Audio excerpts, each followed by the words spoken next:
নমস্কার, আপনাদের সবাইকে স্বাগত জানিয়ে আমরা শুরু করছি আমাদের এখনকার অনুষ্ঠান আজকাল পরশু। আর আজকাল পরশু অনুষ্ঠান হচ্ছে সৌভাগ্যের একমাত্র দিশারি জ্যোতিষতন্ত্রের তন্ত্রোক্ত গণেশাধিকার রাজশ্রীর অনুষ্ঠান। অনেক অনেক স্বাগত জানাবো রাজশ্রীকে। সিদ্ধিদাতা গণেশকে প্রণাম করে শুরু করছি। আজকে যেহেতু রাশিফলের অনুষ্ঠান, প্রথমে মেষ থেকে মিন, এই দুর্গাপুজোর সপ্তাহ তাদের কেমন যাবে অবশ্যই শুনে নেব। হ্যাঁ, আচ্ছা, শুরু করছি মেষ রাশি থেকে। মেষ রাশির এই সপ্তাহে কাজের জায়গায় নতুন কোনো সুযোগ আসতে পারে। আর্থিক ক্ষেত্রে কিছুটা উন্নতি হবে। পারিবারিক শান্তি বজায় রাখুন। স্বাস্থ্য ভালো থাকবে, তবে অতিরিক্ত পরিশ্রম এড়িয়ে চলতে বলবো। ভ্রমণের সম্ভাবনা আছে। সম্পর্কের ক্ষেত্রে স্নেহ ও বোঝাপড়া বাড়বে। আত্মবিশ্বাসের সাফল্য আসবে। মা দুর্গার দেবীর আশীর্বাদে জীবনের সমস্ত যত বাধা, যত ক্লেশ, সব কিছু থেকে দূর হয়ে ভালোভাবে থাকতে পারবেন। আসছি বৃষ রাশি। বৃষ রাশি আর্থিক দিক থেকে সপ্তাহটি ইতিবাচক যাবে এবং নতুন বিনিয়োগের সুযোগ আসতে পারে। দাম্পত্য জীবনে আনন্দ ও বোঝাপড়া দুটোই কিন্তু থাকবে। কাজের ক্ষেত্রে সহকর্মীদের যথেষ্ট সহায়তা পাবেন। পড়াশোনার সাফল্যের যোগ আছে। ভ্রমণ আনন্দদায়ক হবে। স্বাস্থ্য মোটামুটি ভালো থাকবে। মা দুর্গার আশীর্বাদ মা আপনার সংসারে সমৃদ্ধি ও সুখের সঞ্চার করবে। আসছি মিথুন রাশি। মিথুন রাশি এই সপ্তাহে আত্মবিশ্বাসে আপনারা ভরপুর থাকবেন।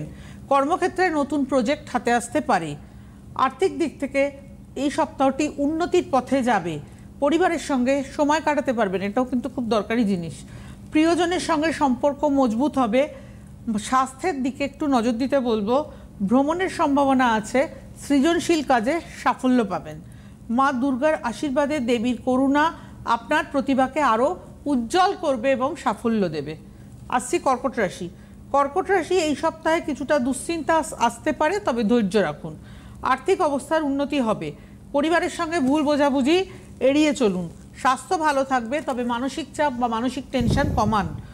নতুন বন্ধুত্ব তৈরি হতে পারে। কাজের জায়গায় যথেষ্ট উন্নতির যোগ রয়েছে। প্রেমজ জীবনে আনন্দ আসবে এবং মা দুর্গার আশীর্বাদে দেবী আপনার মনে শান্তি ও পরিবারে ভালোবাসা আনবেন। আসছি সিংহ রাশি। সিংহ রাশির সপ্তাহটি ব্যস্ততাপূর্ণ যাবে। নতুন দায়িত্ব আসতে পারে। আর্থিক ক্ষেত্রে খরচ বাড়তে পারে, তবে আয়ের উৎসও বাড়বে, দুটোই হবে। পরিবারে আনন্দ থাকবে এবং ভ্রমণ কোথাও এই সময় যদি ভ্রমণে যান সেটাও খুব যথেষ্ট আনন্দদায়ক হবে। স্বাস্থ্য ভালো থাকবে। প্রিয়জনের সঙ্গে সম্পর্ক আরও কাছের, আরও গভীর হবে এবং মা দুর্গার আশীর্বাদ দেবী আপনার মনে শান্তি ও পরিবারে ভালোবাসা আনবেন। সিংহ রাশি সপ্তাহটি ব্যস্ততায় ভরপুর। নতুন দায়িত্ব আসতে পারে। আর্থিক ক্ষেত্রে খরচ বাড়তে পারে, তবে আয়ের উৎসও বাড়বে। পরিবারে আনন্দ থাকবে। ভ্রমণে আনন্দ থাকবে। স্বাস্থ্য ভালো থাকবে। প্রিয়জনের সঙ্গে গভীর সম্পর্ক স্থাপিত হবে। ছাত্রছাত্রীদের জন্য ভালো সময়। মা দুর্গার আশীর্বাদে মা আপনার প্রচেষ্টাকে ফলপ্রসূ করবেন এবং আরও বেশি আপনার ডেভেলপমেন্ট আরও বেশি বাড়বে। আচ্ছা, আসছি কন্যা রাশি। এই সপ্তাহে কাজের চাপ বাড়বে, তবে তার জন্য নতুন দায়িত্ব আসতে পারে। আর্থিক ক্ষেত্রে খরচ বাড়তে পারে, তবে আয়ের উৎসও বাড়বে। পরিবারে আনন্দ থাকবে। ভ্রমণ আনন্দময় হবে। প্রিয়জনের সঙ্গে সম্পর্ক গভীর হবে। ছাত্রছাত্রীরা ভালো সময় কাটান। মা দুর্গার আশীর্বাদে মা আপনার চেষ্টাকে ফলপ্রসূ করবেন এবং সাফল্য দেবেন। কন্যা রাশির জাতক জাতিকাদের বলবো এই সপ্তাহে কাজের চাপ বাড়বে, তবে ফল ভালো হবে। আর্থিক লাভের যথেষ্ট সুযোগ আসতে পারে। পরিবারের সঙ্গে সুন্দর করে সময় কাটাবেন। নতুন বন্ধুত্ব হতে পারে। স্বাস্থ্য ভালো থাকবে, তবে খাদ্যাভ্যাসের দিকে নজর রাখুন। ভ্রমণ সম্ভব। সম্পর্কের ক্ষেত্রে স্নেহ বজায় থাকবে। আত্মবিশ্বাস বাড়বে এবং সম্পদের ক্ষেত্রে আত্মবিশ্বাস বাড়বে, স্নেহ বজায় থাকবে। মা দুর্গার আশীর্বাদে দেবী আপনাকে ধৈর্য ও সঠিক সিদ্ধান্ত নেওয়ার শক্তি দেবেন। আসছি তুলা রাশি। তুলা রাশি এই সপ্তাহে মানসিক শান্তি পাবেন। কর্মক্ষেত্রে উন্নতি হবে। নতুন আর্থিক আয়ের সুযোগ আসবে। পরিবারের সুখ শান্তি বজায় থাকবে। দাম্পত্য জীবনও আনন্দময় হবে। স্বাস্থ্য মোটামুটি ভালো থাকবে। প্রিয়জনের সঙ্গে সম্পর্ক আরও গভীর হবে। ছাত্রছাত্রীদের জন্য সময় শুভ। মা দুর্গার আশীর্বাদে মা জীবনের সামঞ্জস্য, আপনার জীবনে সমতা এবং সামঞ্জস্য ফিরিয়ে আনবেন। এরপরে আসছি বৃশ্চিক রাশি। বৃশ্চিক রাশির জাতক জাতিকাদের বলবো কর্মক্ষেত্রে উন্নতি থাকবে। আর্থিক দিক থেকে লাভের সম্ভাবনা আছে। পরিবারের সঙ্গে নতুন সময় কাটাতে পারবেন। ভ্রমণের সম্ভাবনা আছে। স্বাস্থ্য ভালো থাকবে। সম্পর্কের ক্ষেত্রে স্নেহ বাড়বে। নতুন সুযোগ আসতে পারে। আত্মবিশ্বাস বাড়বে। মা দুর্গার আশীর্বাদ দেবী আপনার শক্তি ও সাহসে বৃদ্ধি করবেন। সম্পর্কের ক্ষেত্রে বোঝাপড়া বজায় থাকবে এবং সবকিছু ঠিকঠাক থাকবে। আচ্ছা, এরপরে আসছি ধনুরাশি। ধনুরাশি এই সপ্তাহে কাজের নতুন পরিকল্পনা সফল হবে, আর্থিক ক্ষেত্রে উন্নতি আসবে, পারিবারিক জীবনে আনন্দ থাকবে, ভ্রমণ আনন্দদায়ক হবে, স্বাস্থ্য ভালো থাকবে, তবে বেশি পরিশ্রম করা চলবে না। সম্পর্কের ক্ষেত্রে বোঝাপড়া বজায় থাকবে, ছাত্রছাত্রীদের জন্য সময়টি শুভ। মা দুর্গার আশীর্বাদ, মা আপনার জন্য জ্ঞান এবং সৌভাগ্যের আলোক এনে দেবে। এরপরে আসছি মকর রাশি। এই সপ্তাহে আর্থিক দিক থেকে মকর রাশির জাতক জাতিকাদের উন্নতি হবে, কর্মক্ষেত্রে সাফল্য আসবে, পারিবারিক জীবনে সুখ শান্তি বজায় থাকবে, স্বাস্থ্য ভালো থাকবে, ভ্রমণ আনন্দদায়ক হবে, সম্পর্কের ক্ষেত্রে প্রিয়জনের সঙ্গে ঘনিষ্ঠতা বাড়বে, আত্মবিশ্বাস আপনাকে এগিয়ে নিয়ে যাবে। মা দুর্গার আশীর্বাদে, দেবীর আশীর্বাদে আপনার জীবনের স্থায়িত্ব এবং সমৃদ্ধি দুটোই আসবে। আসছি কুম্ভ রাশি। কুম্ভ রাশি এই সপ্তাহে মানসিক শান্তি পাবেন এবং কর্মক্ষেত্রে নতুন উন্নতি থাকবে, নতুন আর্থিক সুযোগ আসবে, পরিবারে সুখ শান্তি বজায় থাকবে, দাম্পত্য জীবন আনন্দময় হবে, স্বাস্থ্য ভালো থাকবে, প্রিয়জনের সঙ্গে সম্পর্ক গভীর হবে এবং ছাত্রছাত্রীদের জন্য সময়টি শুভ। মা দুর্গার আশীর্বাদে মা আপনার জীবনে আনন্দ, শান্তি ও সৌভাগ্যের বার্তা নিয়ে আসুন। লাস্ট রাশি মীন রাশি। মীন রাশি কর্মক্ষেত্রে উন্নতি হবে, আর্থিক লাভের সম্ভাবনা আছে, পরিবারের সঙ্গে সময় কাটাতে পারবেন, ভ্রমণে যাওয়ার সম্ভাবনা আছে, স্বাস্থ্য ভালো থাকবে, সম্পর্কের ক্ষেত্রে স্নেহ বাড়বে, নতুন সুযোগ আসতে পারে, আত্মবিশ্বাস বাড়বে। মা দুর্গার আশীর্বাদে দেবী আপনার মনোবল ও আধ্যাত্মিক শক্তি বৃদ্ধি করাবে। রাশিফল শেষ। আপনাদেরকে জানিয়ে রাখি, এই সপ্তাহে আপনারা রাজশ্রীকে আগামীকাল গড়িয়াহাট ভাগ্যচক্র, বুধবার শ্যামবাজার জুপিটার এবং বৃহস্পতিবার অনলাইনেই পাচ্ছেন। তারপরে কিন্তু 26শে সেপ্টেম্বর থেকে 6ই অক্টোবর লক্ষ্মী পুজোর দিন পর্যন্ত রাজশ্রীর প্রত্যেকটা চেম্বার বন্ধ, তারপর আবার 7ই অক্টোবর থেকে আবার চেম্বার শুরু হবে। একটা কথা বলি, সমস্যার সমাধান ভিত্তিক তান্ত্রিক প্রতিকার রাজশ্রী কিন্তু এটাই করে থাকেন। রাজশ্রী সেই 2002 সাল থেকে কাজ করছেন এবং তার কাছে যারা আসছেন তারা উপকার পেয়ে নিজেরাই নিজেদের পরিচিতজনদের আবার নিয়ে আসছেন তাদের সামগ্রিক সমস্যা দূর করার জন্য। কিন্তু একটা কথা আমি খুব দায়িত্ব নিয়ে বলবো যে রাজশ্রীর কাছে আপনি আসলেই আপনার জন্য প্রতিকার তৈরি আছে এবং রাজশ্রী আপনাকে দিয়ে দেবেন, ব্যাপারটা কিন্তু তা নয়। রাজশ্রীর প্রতিকার তাকেই দেবেন যারকে তিনি দেখবেন যে তার সমস্যার তিনি সমাধান করতে পারবেন। তাই রাজশ্রীর দেওয়া তান্ত্রিক প্রতিকার আপনাদের জীবনের সমস্যার সমাধান করে দেয় এবং সেটা কিন্তু কারোর ক্ষেত্রে দ্রুত হয়, কারোর ক্ষেত্রে সময় লাগে, কিন্তু সমাধান হবেই হবে। আমার রাজশ্রীর কাছে প্রশ্ন যে আমরা প্রতিদিন সিটিভিএন লাইভ অনুষ্ঠানে ফোন পাই যে আপনার কাছে কেউ না কেউ এসে উপকার পেয়েছেন, তিনি তার জন্যই আমার অমুকে এসেছিল, তিনি উপকার পেয়েছেন, তাই আমি ফোন করছি আমার ছেলের জন্য। আমি দেখেছি আপনি সব নিয়ে কথা বলেন না, প্রত্যেকটা অবসর নিয়ে বলছেন, প্রত্যেকটা তিথি নিয়ে বলছেন, তা নয়। নির্দিষ্ট তিথি নক্ষত্র, নির্দিষ্ট অমাবস্যার কথা বলেন, নির্দিষ্ট কিছু সিজনের কথা বলেন। হ্যাঁ, যেমন আমি দেখেছি অম্বুবাচীর কথা বলেন বা শ্রাবণ মাসের কথা বলেন বা শিবরাত্রির কথা বলেন, মানে তার সঙ্গে কিছু অমাবস্যাকে আপনি যুক্ত করেন। তো আমার যেটা আপনার কাছে প্রশ্ন যে আপনার দেওয়া তন্ত্রোক্ত প্রতিকার এত কাজ হয়, এর রহস্য কি? দেখুন, আমি যেটা মনে করি, আমি সবসময় আমার কাজটা ঠিকভাবে করার চেষ্টা করি, এটাই আমি বলবো। আর সবাইকে প্রতিকার দেন না? না, সবাইকে প্রতিকার দিই না। তার কারণ হচ্ছে আমার প্রতিকারে কিন্তু একটু পালনের ব্যবস্থা আছে। যে শুধুমাত্র কিছু আমি কিনে নিয়ে আসলাম বা দোকান থেকে একটা জামা কিনে আনলাম তা কিন্তু নয়। সেইটার জন্যই যারা আমার কাছ থেকে প্রতিকার গ্রহণ করতে ইচ্ছুক তাদের বলবো সব সময় যেটা আমি ফার্স্টে আপনাদের প্রতিকার গ্রহ সংস্কার করে দেবো, করে দেওয়ার পর সেটা আপনাকে বা আপনার বাড়ির কাউকে একটু পালন করতে হবে। এই পালন করার ব্যাপারটা আছে। যে দেখুন, যে কোনো ক্ষেত্রেই আপনি যে কোনো বিষয়েই যদি কোনো সাফল্য চান, যে বিষয়েই হোক না কেন, সব সাফল্য আসা সম্ভব, কিন্তু সবসময় মেন্টালিটি পজিটিভ রাখতে হবে। পজিটিভ মেন্টালিটি রাখাটাও একটা ভীষণ জরুরি বিষয়। আর সমস্যার সমাধান ভিত্তিক তান্ত্রিক প্রতিকার, একদমই রাজশ্রীর প্রতিকার কিন্তু আধ্যাত্মিক তান্ত্রিক প্রতিকার, যার ফলে এই যে রাজশ্রী বললেন পালন করা, ওটা কিন্তু ভীষণ গুরুত্বপূর্ণ, ভীষণই গুরুত্বপূর্ণ। এবং যারা এগুলোকে ঠিকভাবে পালন করে চলেছেন, অনেকগুলো বছর ধরে যারা এগুলো ঠিকভাবে পালন করে চলেছেন, তারা সবাই বলবেন আমরা এখন যথেষ্ট ভালো আছি। তার মানে আপনি যে নাক্ষত্রিক যে বিচারটি করছেন এবং গ্রহ সংস্কার, আপনি একটা শব্দ ব্যবহার করেন, গ্রহ সংস্কার। হ্যাঁ হ্যাঁ, এটা খুব গুরুত্বপূর্ণ শব্দ ইন দ্য সেন্স, কেননা ধরুন আমি যখন একজনের হরোস্কোপকে আমি সংস্কার করছি, মানে অ্যাকচুয়ালি হরোস্কোপের যেগুলো ভুল ত্রুটি সেগুলোকে রেকটিফাই করা, যেগুলো ভালো জিনিস সেগুলো যেন আরো বেশি করে এনহ্যান্স হয়। হ্যাঁ, এটাই হচ্ছে আমার সংস্কার। তো এই সংস্কারের কাজটার জন্য কিছু কিন্তু যিনি করছেন তিনি বা তার হয়ে যদি বাড়ির অন্য কেউ এই কাজটা করে থাকেন তাহলেও কিন্তু আপনার লাভ আসবে। দেখা গেল আপনার হয়ে আপনার কাকিমা হয়তো আপনার জন্য এই কাজটা করছে বা আপনার মা আপনার জন্য এই কাজটা করছে, এতেও কিন্তু আপনি মানে প্রসিডিওর আপনি বলে দেবেন। হ্যাঁ, প্রসিডিওর বলে দেবো, সব কিছু বলে দেবো, কি করতে হবে কিভাবে করতে হবে সব বলে দেবো, কিন্তু কাজটা নিজেকে করতে হবে। হ্যাঁ, এবারে একটা কথা আমার ধরুন, তাহলে তো অনেকেই আছেন না যে ধরুন আমার সন্তান, আমি ধরে নিচ্ছি আমার সন্তান জ্যোতিষশাস্ত্রে বিশ্বাস করে না, সে একটু বিপথে চলে যাচ্ছে।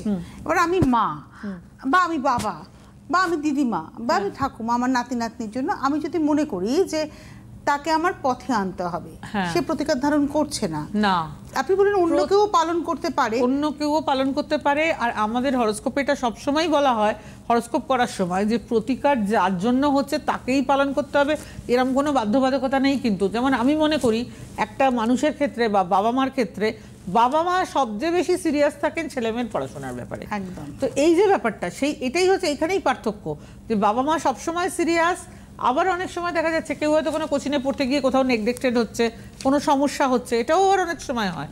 সুতরাং মেন ব্যাপারটা হচ্ছে সব জিনিসটা ঠিক থাকা। আচ্ছা, একটা টেলিফোন নিয়ে নিই আমরা। নমস্কার, কে রয়েছেন? হ্যালো। হ্যাঁ, কে বলছেন, কোথা থেকে বলছেন? হ্যাঁ, হাওড়া থেকে বলছি ম্যাডাম, আমি আমার মেয়ের সম্পর্কে জানতে চাই। আচ্ছা, আপনার নাম কি? মেয়ের নাম হচ্ছে সৌমিকা পাল। সৌমিকা পাল? হ্যাঁ। আচ্ছা, কেউ এসেছিল আপনার জানাশুনো? না না না, আমি ম্যাডামের প্রোগ্রাম দেখি তো ভালো লাগে, আজকে অনেকদিন পর লাইনটা পেলাম। ধন্যবাদ। ডেট অফ বার্থ বলুন মেয়ের। মেয়ের হচ্ছে 25/2/2002। 25শে ফেব্রুয়ারি 2002? হ্যাঁ হ্যাঁ। সময়টা বলবেন কাইন্ডলি? হ্যাঁ, দুপুর 1:25। 1:25 PM। কোথায় জন্ম? হাওড়া। ব্যাস, 25শে ফেব্রুয়ারি 2002। হ্যাঁ। আর 1:25 PM। হ্যাঁ, হাওড়া। আর কিছু বলার দরকার নেই, এবার আপনি শুনুন আপনার সম্পর্কে। আমি হাওড়া করে নিলাম। হ্যাঁ,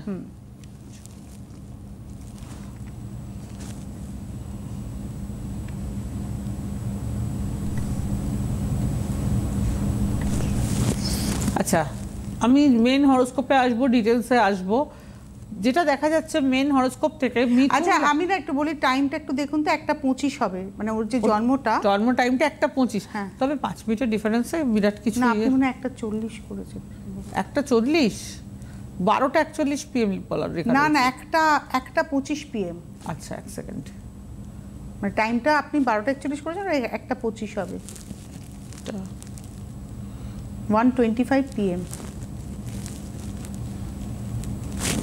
হ্যাঁ, হয়ে গেছে। আচ্ছা, যেটা বলছিলাম 25/2/2002 1:25 PM, ইন্ডিয়া, হাওড়া। আচ্ছা, মেন হরোস্কোপে যাব। মেন হরোস্কোপে যেটা আমি বলবো, গ্রহরা সবাই মার্গী অবস্থাতে মোটামুটি রয়েছে। লগ্নে যাব। লগ্ন হচ্ছে মিথুন। হরোস্কোপে গ্রহরা মার্গী অবস্থাতেই রয়েছে, বৃহস্পতি মিথুনে বক্রী অবস্থাতে রয়েছে। এই হরোস্কোপ প্রসঙ্গে যেটা আমি বলবো সেটা হচ্ছে লগ্ন হচ্ছে মিথুন, মিথুনে বৃহস্পতি রাহু একসঙ্গে বসে আছে এবং গুরু চণ্ডালী যোগ করছে। এই গুরু চণ্ডালী যোগের কারণে অনেক সময় পড়াশোনার ক্ষেত্রে ডিস্টারবেন্স হওয়া। মঙ্গল একাদশে বসে আছে, মানে সে যথেষ্ট একটা সময় জীবনে সে যথেষ্ট অর্থ রোজগার করবে এবং যথেষ্ট পাওয়ারফুল হবে। আচ্ছা, চন্দ্র বসে আছে কর্কটে, অত্যন্ত শুভ পয়েন্ট, কিন্তু ঠিক তার উল্টো দিকে রয়েছে বুধ। চন্দ্র বুধের কানেকশন শুভ কানেকশন নয়।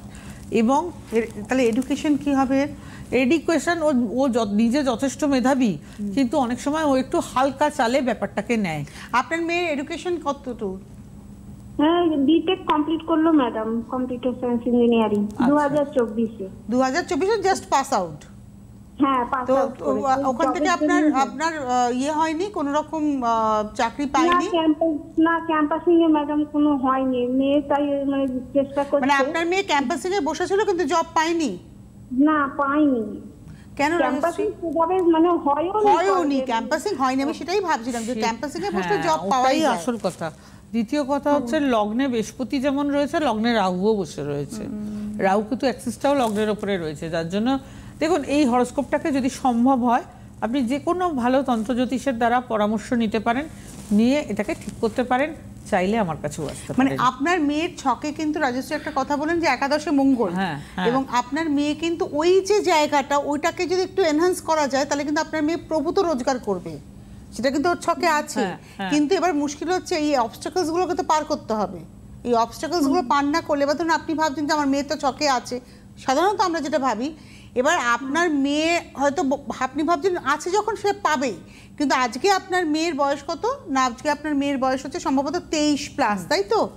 হ্যাঁ হ্যাঁ 23+, এবার বসে থাকতে থাকতে যখন 33 বছর হয়ে যাবে তখন কিন্তু ওর কাছে অপশন কমে আসবে, তখন এই ছকের এই প্রেডিকশনটা মিথ্যে হয়ে যাবে। হ্যাঁ। কারণ এখানে কিন্তু আপনাকে ওই যে জায়গাগুলো রাজশ্রী বারবার বললেন ক্লিয়ার করতে, যেগুলো আপনি বললেন ওগুলো প্রতিকার করলেই কিন্তু আপনি তবে ওই ভালো ফলটা পাবেন, এটাই হচ্ছে অবশ্যই, ব্যাপার। একদমই তাই।